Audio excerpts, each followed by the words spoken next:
Ben Wheeler against Mason Clark. So let's jump right in.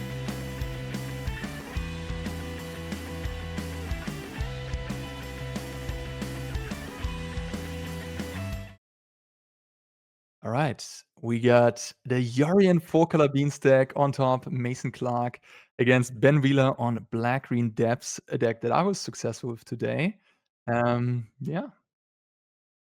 Yeah, it's a pretty interesting matchup where we talked a little bit about how Depths is really good at these grindy matchups, how it is able to really use Lurrus to great effect to get a little bit of longevity, where the other combo decks maybe struggle a little against interactive decks like Mason's 4-color deck.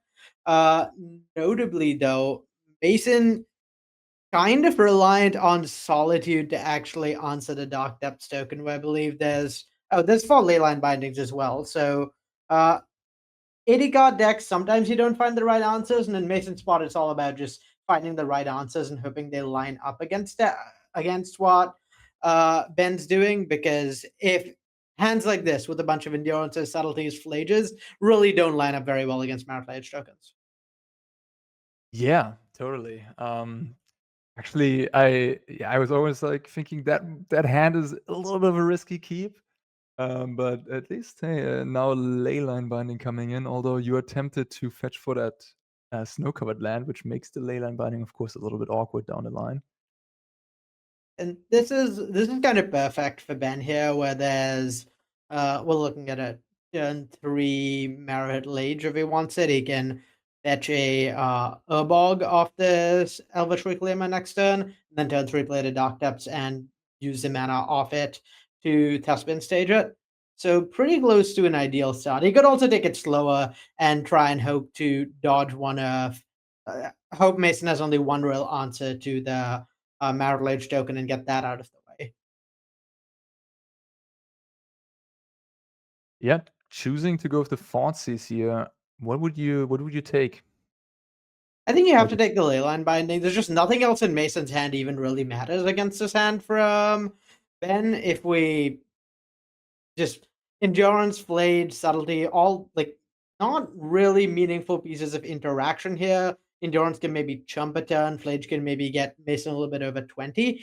But yeah, Leyline Binding is the only thing that actually answers a Marital Age, and one of only 8 answers in Mason's deck total. So it makes a lot of sense to go for it there.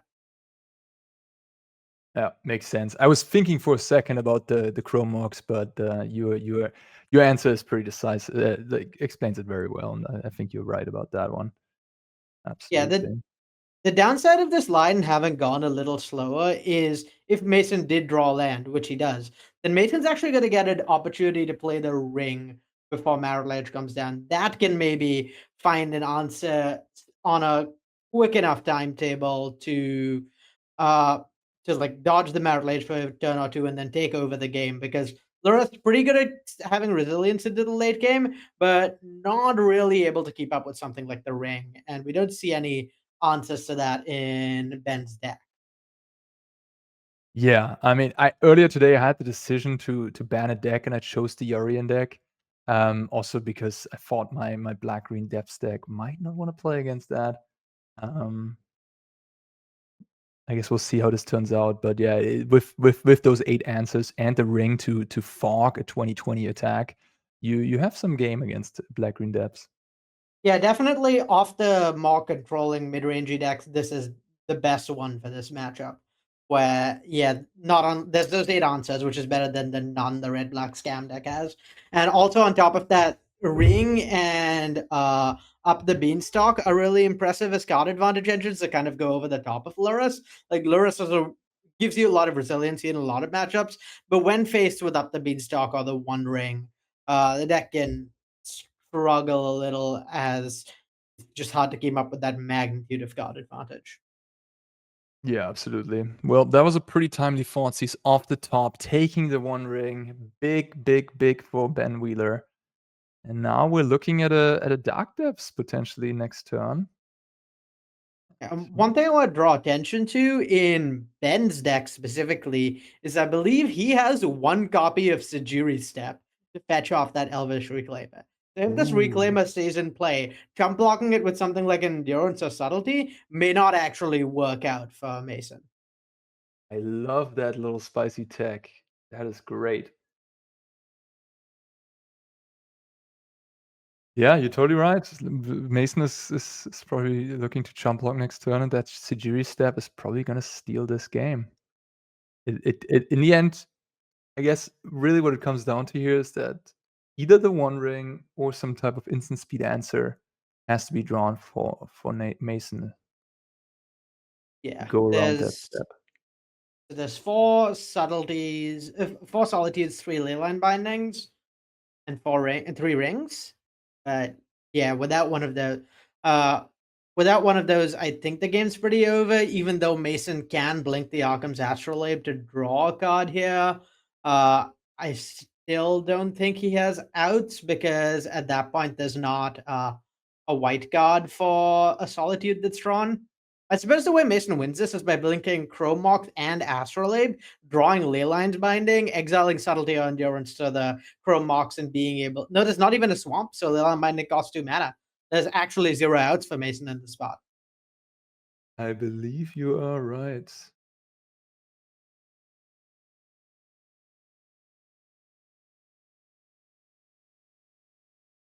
Yeah, and one of the awkward things about playing these Yorion decks, and I feel like this is like really strong decks, but they can get really clunky when you have this many cards for different matchups spread out around 80 cards. Like Endurance and Subtlety are really important to have in your deck, but don't quite, but do pretty close to nothing in matchups like this, and so you really struggle with that in deck composition.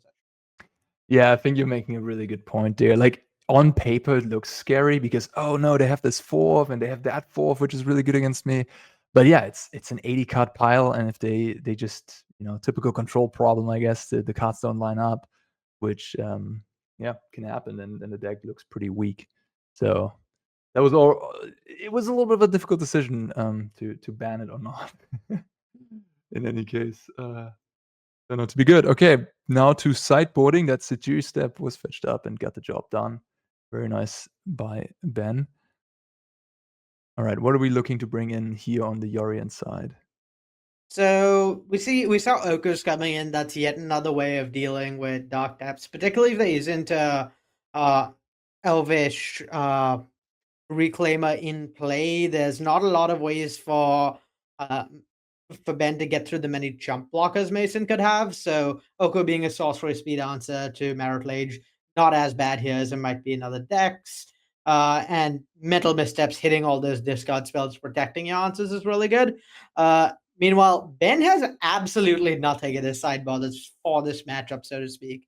He has a bunch of like medium to decent cards, but nothing specifically targeted at this because I mean, we're coming into no banless modern.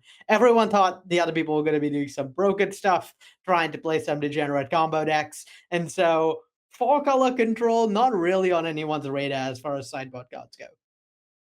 Yeah, I mean this format, it's such an unknown format. There has been Modern Horizons as well, and like the latest set to impact it. And I just found it to be very difficult to sort of like tune for this format or anything. So yeah, I think nobody's surprised that you just don't have the sideboard cards for this matchup, which I don't know. Yeah, makes sense.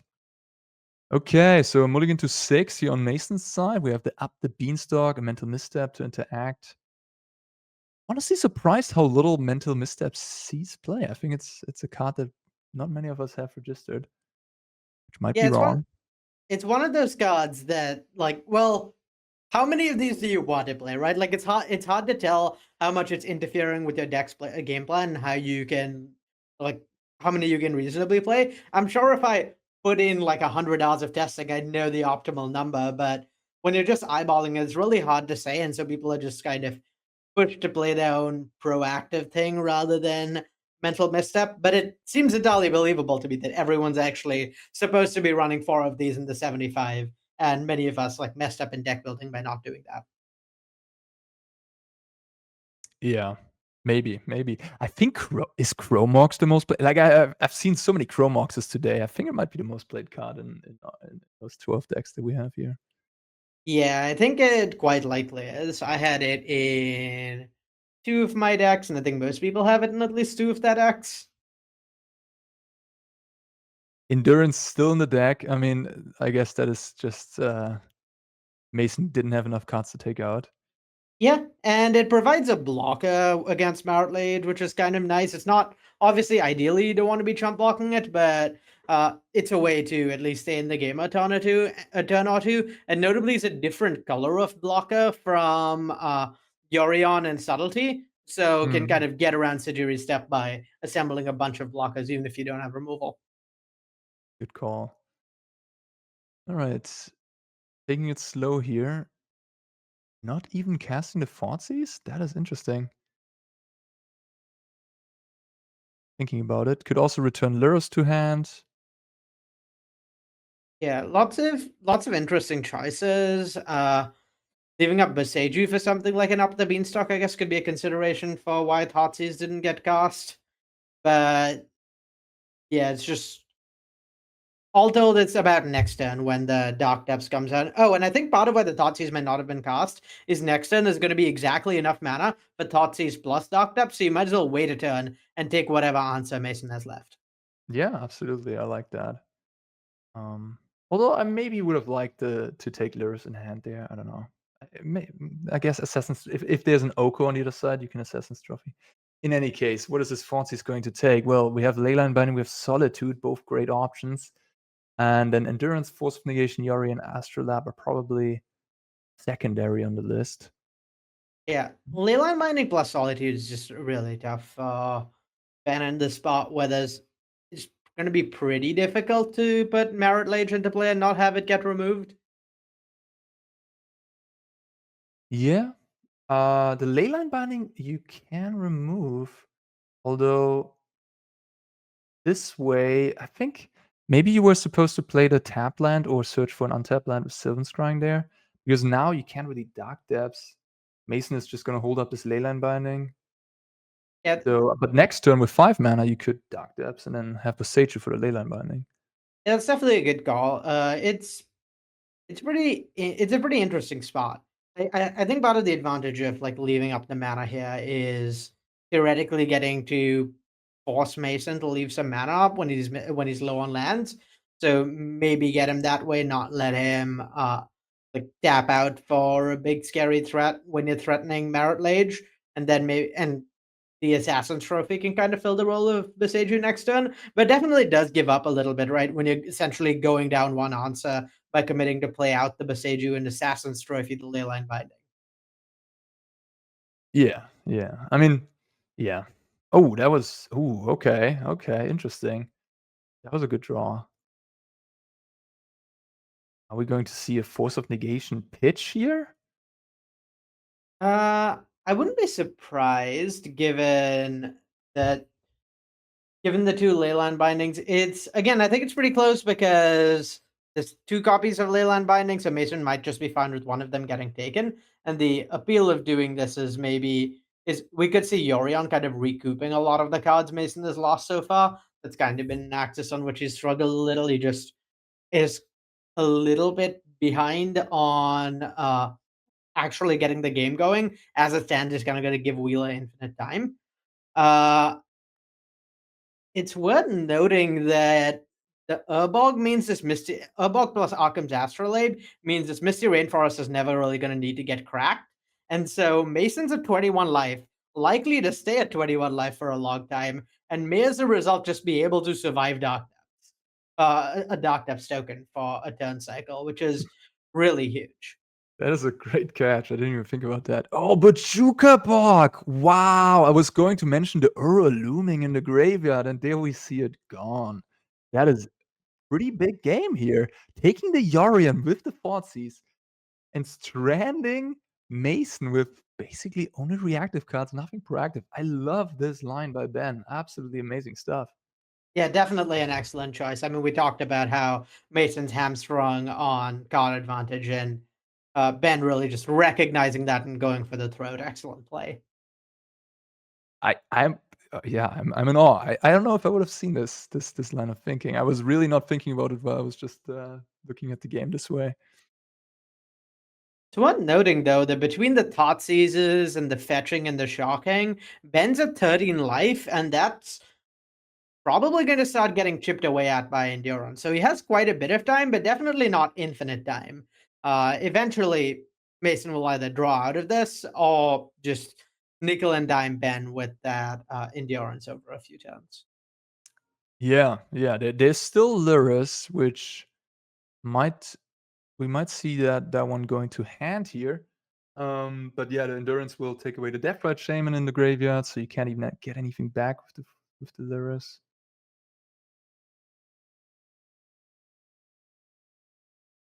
Tricky spot.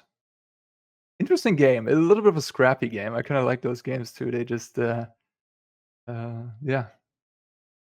Yeah, really interesting game for sure. I think we're pretty.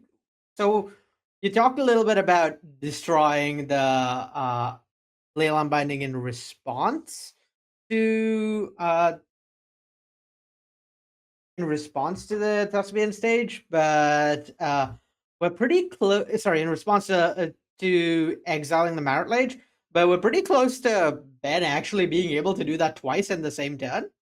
So next turn, Ben could choose to float a mana off Dark Depths, play out another one, copy Dark Depths, and then Assassin's Trophy the first Leyline Binding and Boseiju the second Leyline Binding. So we're actually at the point where Ben could maybe actually resolve a Merit Lage through double Leyline Binding. I love the way you think, and I love the way you discovered that line. I think the one issue is the force of negation in the end, right? Because now Mason has exactly 5 mana. So, oof. Yeah, with Okay, what's gonna the happen? Just playing I like this. Yeah, I think ultimately you have to go with this line at this point because with 5 mana up, you can't go all in, right? So you just play out a free 2 and see what Mason does. yeah, everything's face up at this point, but players know all these cards in each other's hands. So taking the line, another Mason has 5 lands. That line is no longer really on the table. Yeah, but if Mason taps out for the ring here, for example, draws a card, yeah, that's gonna okay. Well, interesting. Also going down to 20 potentially very soon here with the ring. Yeah, so Ben could make a Merit Lage here pretty safely. Boseiju can destroy. Oh, never mind. Not that there's a second land that's no longer on the table. Ah, that was unfortunate. Yeah, you're right. He could have the Visage reduced by Lurrus. It has to wait a turn. Yeah, things looking pretty bad for Ben at this point. I mean, in a turn or two, this one run will just win the game. 7 life is pretty low for Ben too. Uh, expect to see him get pressured a bunch. Also, now Mason gets to do things like get Surveil lands or Triomes because he's going below 20 anyway. Mason in his element, just loving life, activating ring, 7 cards in hand. Must be nice. Yeah, but something of a bold play to attack with endurance there, but I like it. Uh, Notably with Uro, he'd get above 20, but not above 23. Oh, I suppose the ring would deal him 2 damage anyway. So one way or another, he can't afford to take a Merit Lage hit at this point. Yeah. I believe the I believe we might see Ben force through a token here though, right? We have end of turn, make a copy of Dark Depths, and then Assassin's Trophy, and no, there's still exactly enough mana to cast that Force of Negation. But there's another Dark Depths in hand, so and a second stage. So we could then attack with the Lurrus, gain some life, and make another 20/20 next turn. And if the ring doesn't hit anything, maybe there's a chance to come back here. Yeah, it's definitely not over for Ben. Yeah. It's really testament to the staying power of this deck, the way it can sort of over a long game like this slowly represent putting Marrowlage in play over and over and over again to kind of run a deck like this out of answers. Oh, look at this. Mason is returning the Uro? Is that what's happening here? This might I actually not turn out well. Yeah, I think that might be what's happening. Scromox. No, yeah, so the Scromox exiles subtlety.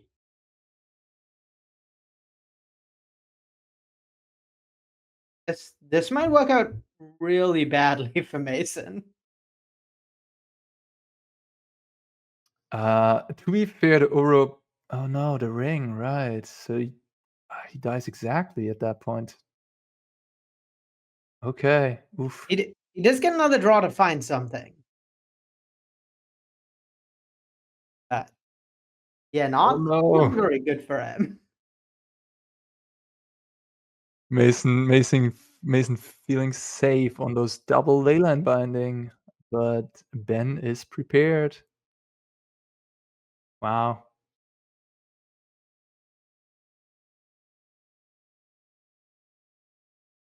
Yeah, wow. I mean, testament to this Dark Depths deck. I mean, testament to the strength of really just having a package like this that has a lot of longevity to it, where like Lurrus plus this Dark Depths package is really forced Mason to do something. Is really getting punished as a result for doing something. Yeah, I mean, kudos to Ben, just waiting and waiting and waiting, and now boom, So going I for it. think it might not be completely over yet because oh wait no Mason said 19. If he'd gone up to above 20, that have maybe been aligned with like solituding his own Uro in response to the ring trigger. But yeah, as it stands, looking for the What's happening?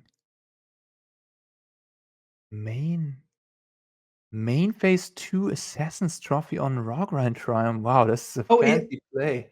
are there no lands left in Mason's deck? Wow. Just Ben always on that land destruction plan. Whenever like, could have won a different way, could have just blown up the leyline binding, but hey, when you can blow up a land, we go for it. Oh, that's amazing.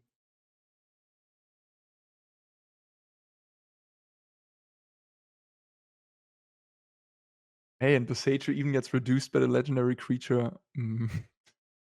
That's actually didn't even think about that. Yeah. You could, like, protect against leyline binding with just 4 Oh, mana, there is essentially. if Mason has another land in his deck and was bluffing. No way. No way. Wow! What What a is this? punish! Are you kidding me? That is unreal. I can't believe this is happening. What? Yeah, Ben going for the slightly fancier play, and getting really punished for it. Oh my god, no. Oh, but why? Yeah. Oh, Assassin's Trophy says basic land, right? So Ben looked at the list and I was like, "Ah, you don't have a basic left." But then I see, I see. mm, yeah, that didn't work out too well. And there's a Solitude. That should probably lock things up. Ah, man. Well, I guess we had both players maybe playing suboptimally there. Mason giving Ben the chance to win the game, and then Ben, um, yeah, Yeah. missing the Temple Garden from the Boseiju. Yeah, I'd say the placement are both fairly strong, but a little on the fancy side rather than playing it practically, and definitely suffering as a result from overlooking things on both ends.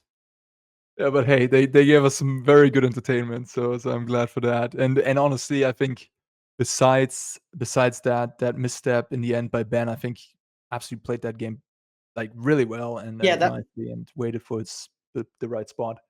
yeah. Aside from maybe missing the like Beseju let Mason get basic land basic land types and not just basics. Just Yeah. stellar play from Ben. I mean, we a lot of restraint, and I mean, it worked out for him almost. Like going into that end step, he set everything else up perfectly. Kind of played every step of the game perfectly to set himself up for a win. Just a little hiccup at the end, unfortunately. Yeah. Yeah, absolutely.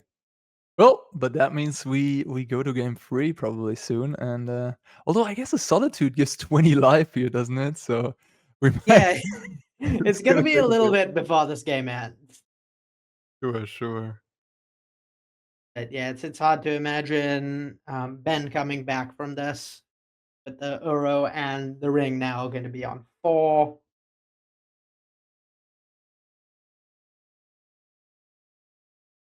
You can also play it, like, super safe and just keep back endurance for the rest of the game Yep. too, technically speaking. Anyways, going to sideboarding again. Are we going to see any changes from the players? Any reassessment of the situation? Looks like Mason just locking it in.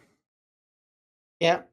I mean, Mason already brought in all the cards that were good. The rest of his cards are like not even close to playable. So just like Willa figuring out whether he maybe wants to dismember or not. But really, sideboarding in this format gets pretty clear cut because unlike in regular Magic, there's a lot of sideboard hammers. These cards are just extremely strong in some places that are close to unplayable elsewhere. And so you gotta try and optimize for getting those hammers into play as much as possible and not bring them in anywhere else. All right, so we have Ben on the play and we have Mason on the draw. Ben's looking at one lander essentially. Dark Depth's not producing any mana. Deathrite Shaman doesn't have any fetch land to work with. Tricky to keep that hand on the play. Yeah, it's a pretty awkward thing about Wheeler's deck in general. Is just kind of leaning on his opponents to fetch with that Red Shaman. He has, I believe, only 3 fetches in his deck.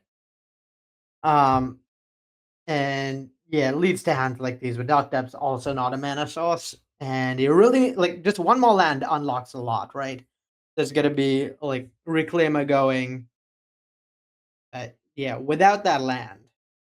Yeah, definitely needs to land. Or to be fair, now with the Deathrite Shaman and the Flooded Strand over there, I guess might just have that land. Yeah, in Mason's spot, if you see this Dark Depths at end of turn, I wonder whether you even consider not cracking this fetch to maybe kind of deny Wheeler mana. Unfortunately, with the way Mason's hand lines up, I don't think he can afford to not play out something on 2. Yeah, but what do you play out? Do you just okay, okay. Could have gone for the leyline binding. Um Going for the value play rather. I mean that is fair. I guess the leyline binding is just an amazing card against Dark Depths. Keeping that in hand is makes total sense. Yeah, I also really like just setting up the beans to get your card advantage engine going. We saw how Wheeler was able to really set up for a long game and actually play it quite slow and have it work out quite well for him last game. Yeah. And being able to instead play to a spot where, play to a spot where Mason can set up his late game card advantage engine so that once he starts answering the first copy of Dark Depths or playing out answers, he's just not going to run out of answers for the rest of the game. Like I think that's the spot he wants to be in, rather than kind of playing it slower like he did last game because that's pretty risky. Absolutely. Absolutely.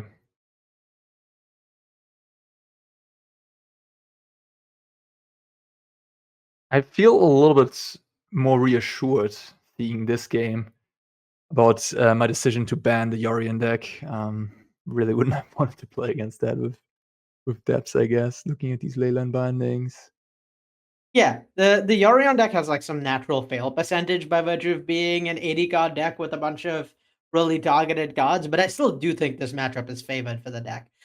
Like, sure, some games the deck will be clunky and kind of lose to itself, but in the games that it doesn't, the answer suite just lines up really well against what Depths is doing, and the card advantage angle is really strong in a way that can't that competes with Lurrus, unlike the red black scam deck Mason played against you, where the card advantage and like answers just don't line up nearly well enough into depths. Yeah, yeah. Um, I just recognized the fact that Mason is playing a deck with Uro and Flage. Just uh, beautiful. Absolutely beautiful. Yeah, I mean, why Oh, have one Titan when you can have two, right? yeah. Where's Croxa? Uh, feeling left out. I'll have Okay. to keep that in mind for the next time there's a no ban list event. Try and submit a deck with all three of them. Vampire Hexmage going to pop on that Dark Depths? Are we doing it? We are doing it. Yeah, I think in Wheeler's spot, given the clunky hand, you're kind of supposed to go for it. Like last game, we saw a hand that presented like Dark Depths with a lot of backup, but Ben's current hand is instead much better at presenting Dark Depths over and over and over again. With these Elvish Reclaimers getting more Dark Depths and Thespian stages, so I like his choice to just kind of jam there, force out the answer, and then in a couple turns force out another answer, a couple more turns, force out yet another answer. That makes sense. Once Yeah, upon definitely, a time. Mhm. definitely a little awkward into up the beanstalk, which lines up really well against that broad game plan.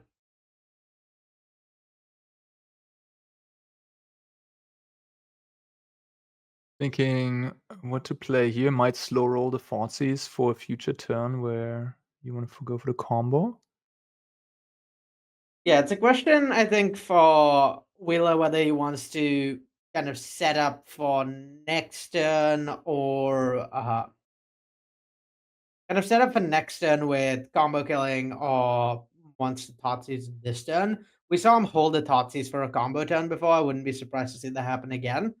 And then the other option, in addition to playing out the Tatsus he had, is he could have fetched the Thespian stage, and that would maybe let him go for it next turn rather than turn after. But at that point, he's also going to be really low on lands if there's interaction for that Thespian stage. So I like the more disciplined play of waiting here that he took. Yeah, right. You can sack the Overgrown Tomb, but then you run into the issue maybe. I guess with Reclaimer in play, even if they kill your Deathrite Shaman with like a Flage, you can still get a green source at some point, but tricky, tricky. Yeah. Just a rock and a hard place, really, for Ben. Yeah, and Mason's pretty well set up for the long game in a few different ways. Sure, there's only like one onset and actual Marital Age in his hand, but notably, not only the two up the beanstalks to keep the kind of value train running. There's also a leyline binding with nothing under it and an astrolabe. So that means that Yorion at some point is just going to draw Mason a trillion cards and affect Ben's board. And that means that like the long game's really showed up. It's just about making sure he doesn't die on his way there. I'm hoping for Flage and Uro both in play this game. Let's go, Mason. I believe in Mason. That seems like an achievable dream. Lots of options here. Mason in the tank can go with Uro, Oko, Flage, just crazy 3-mana mythics. Decides to go Flage and destroying likely the one-off, the Deathrite Shaman, instead of the pair. Yeah, restricting Wheeler's mana here makes a lot of sense given he's going to be going for Thespian Stage plus Dark Depths over and over, and each time that's kind of eating two of his lands. So hitting a mana sauce is something I really like from Mason. Tajiri Step. Probably not what Ben was hoping for. That's a card that's good in your deck, not good in your hand. Yeah, that's another thing that, again, Ben could have tried to set up maybe, was like Marital Age and protected from removal with Satiri's Step, but yeah, downside of putting one-offs like this in your deck is that sometimes you draw them. Mason respecting the Thoughtseize, takes the 2-for-1. I like that. Mason, as you said, the Yorion is still in the companion mode. No, don't take the Uro. We want to see both. Maybe there'll be another copy. We're quite a ways off of 10 cards in the graveyard anyway. I Yeah, believe in the next like 20 or so cards Mason draws with these up the beanstalks, he'll find another arrow. Wow, wow. But Mason seemed to have heard my plea. Although I think, like, instinctively, I would have actually exiled the Uro. Like, if this would have been, not about my goal that I set out, but just about playing well. But Mason decided to go for Uro, interestingly enough. Yeah, I Right. think part of the incentive there is that like the one way Mason loses this game is going to be gated on mana, where like maybe Wheel is able to get Mason in a clunky spot where you can only leave up one copy of Leyline Binding, and then Ben kind of gets him by having like Beseju Assassin's Trophy or something to protect the Merit Lage. So I think holding Ura maybe an aim to kind of get more lands in play, so that once he draws all these cards, he's out of a spot where he's at risk of just running out of things to do, lands to play to do all his Yeah, things. that is understandable. And now we see a 6 being drawn. A little bit awkward for Mason. Not super clear what to do here. Maybe just run out the 6 and then make land drops next turn? Yeah, I think it's probably either the 6 or the up the beanstalk for me. Yeah. Up the beanstalk's sort of the greedier player trying to hope to find a land this turn, and does set Mason up for slightly better stuff next turn. Like if we draw something like a second Leyline Binding here, for example, that also works because then he can maybe fire off the first one and start drawing some cards.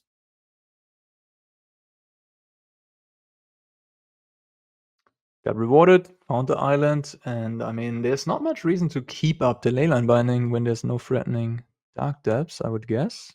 Yeah, I Nothing to get paid. imagine what Mason is doing here is looking through Ben's deck and trying to see whether there's any way at all that Ben can actually present a Merit Lage here. I think the answer is no. And then, given that, probably runs out the 6, I'd imagine. Maybe trying to get like, maybe trying to get some land drops going. That's the main thing he's been hamstrung on at this point. Also, what 6 does, 6 makes it rather possible to get those titans back when you mill free cards every turn. That's true. That's So a pretty good point. A good job closing out the game. In addition to, like you said, the dream of having 2 Titans in play. Uh, it's worth noting we're pretty close to Ben being able to apply a bunch of pressure by just attacking with these Elvish Reclaimers for 9. oh no, do you know what's coming? I think Bajuka Bog is coming again. Oh, no, no, it's not. Okay, maybe it will be fetched up though later. I totally blanked about that one, and I think Mason might have forgotten about it too, because putting both your Titans into your graveyard is an overcommitment into the Bajuka Bog. Yeah, Okay, particularly given all these Reclaimers, like the Bog's probably gonna snipe those Titans at some point. But at the same time, like Mason has cards for days. Just yeah, third up the Beanstalk is just not ever gonna run out of cards this game, really. yeah, no, no, definitely not. The third copy.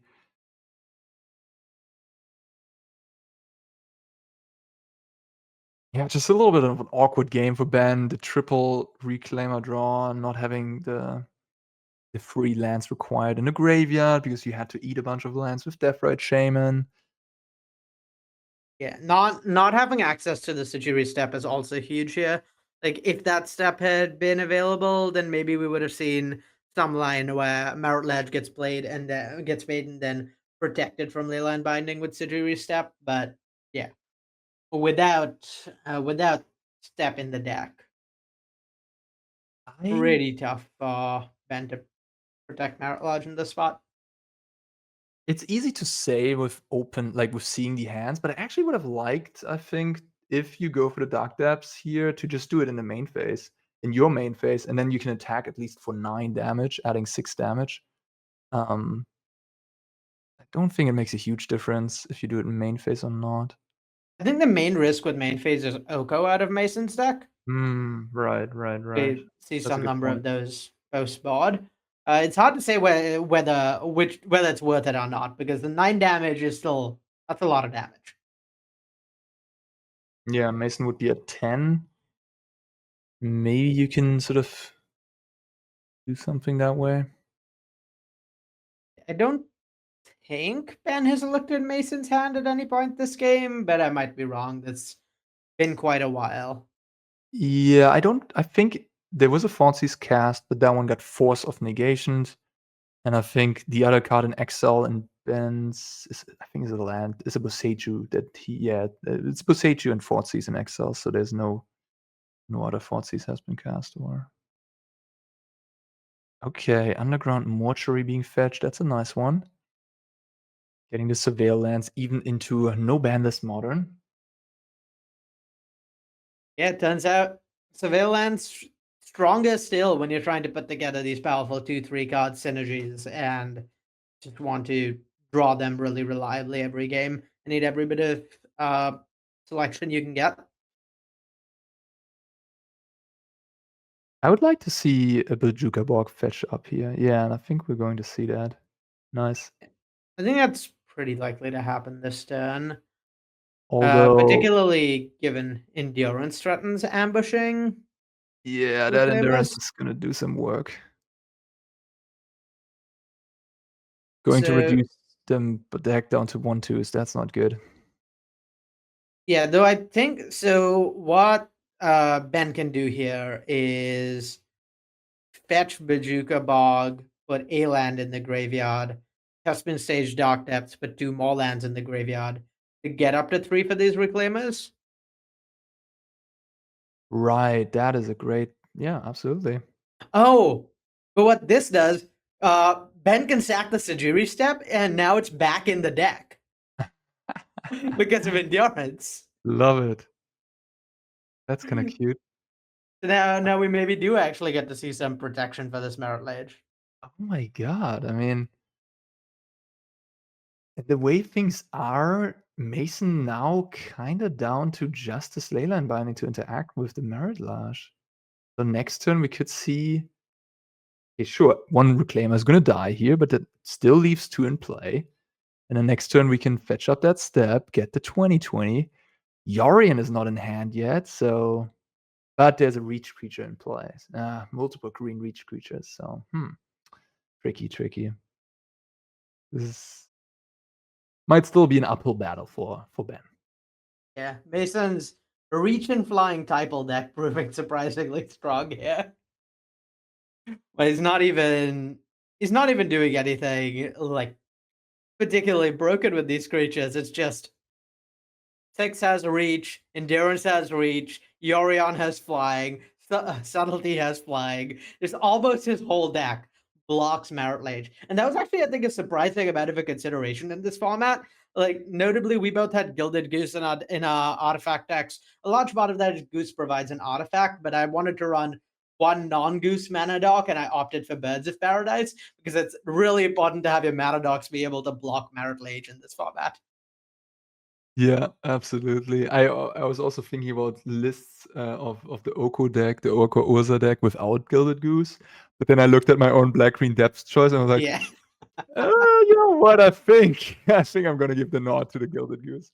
Yeah, I played one game against CFD where I chump blocked a Merit Lage with a Goose or won the game. I was like, okay, this is the only mana dock I'm running.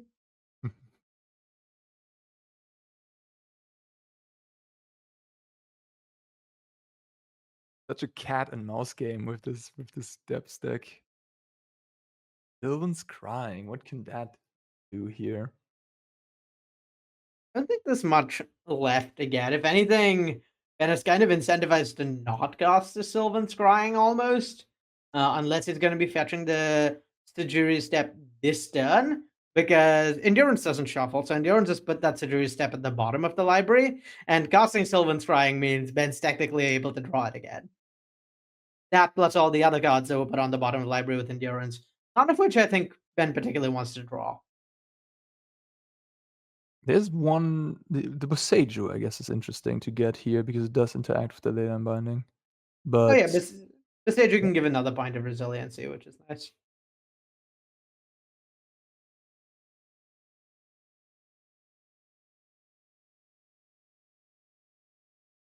Vesuva would be an awesome card to have in your deck. There's the second colored blocker now. Mason Just covering all angles. Solitude to hand, and now going to draw 4 extra cards after drawing 3 extra cards. Yeah. All right. This this game is looking pretty over. It's just a matter of how Mason actually goes about ending it. Even if this Merit Lage sticks, which I believe it'll stick for a turn, thanks to the uh, jury step to protect it. It's That's still just not going to be enough in a spot like this. That one of those reclaimers is going to get picked off by the leyline binding, and then yeah, just pile of cards in hand for Mason. Yeah, we are at the end boss stage. Didn't see Flage and Uro in play, but yeah, triple up the beanstalk. Good enough to just I mean, got 4 rings, got 4 Uros, got 4 beanstalks. I mean, how? The greed is real for sure. The drawing lots of cards, going crazy over the top. Yeah, very much so. And I mean, you say the Dream of the Titans is dead, but there's going to be like 4 cards drawn here, and then maybe another 3 off a leyline binding. So it's going to be a lot of cards discarded to hand size. It wouldn't be that shocking to see a Flage or an Uro enter play. Maybe even both. Yeah, and I mean, this means that me and Mason will likely face off in the next round. So hey, maybe Mason gets another shot at getting Flage and Ruin to play both. At this point, players kind of going through the motions. We're going to see Wheeler try and put a Merit Lage into play most likely, and we'll see it get leyline binding. We'll see Sajuri step protecting it, and then we'll see a Solitude. And I don't think Wheeler's actually coming back after that. So, how are you feeling about your matchup into Mason's deck? So for the last round, the rule is that we play with the deck we haven't played yet. So for me, that is Timor Rhinos. For Mason, what is it? It is the Neoform Nadu version. All right, so I'll go back to back against Nadu. Okay, interesting. I don't know how I feel about that. I have to. I mean, might be okay. I have 3 subtleties in the main deck. I have a bunch of cheap removal, and I have Force of Negation for Neoform and Summoner's Pact. That might be okay. Might be okay. Yeah. Mason's deck is also just a really different version of Nadu than mine. I think is maybe a little more explosive, but loses a lot of resiliency. So I imagine better than the version I played, at least in terms of the heads up. Yeah, the Neoform is definitely a cool innovation. All right, there we go. Mason, Clark, Dancing.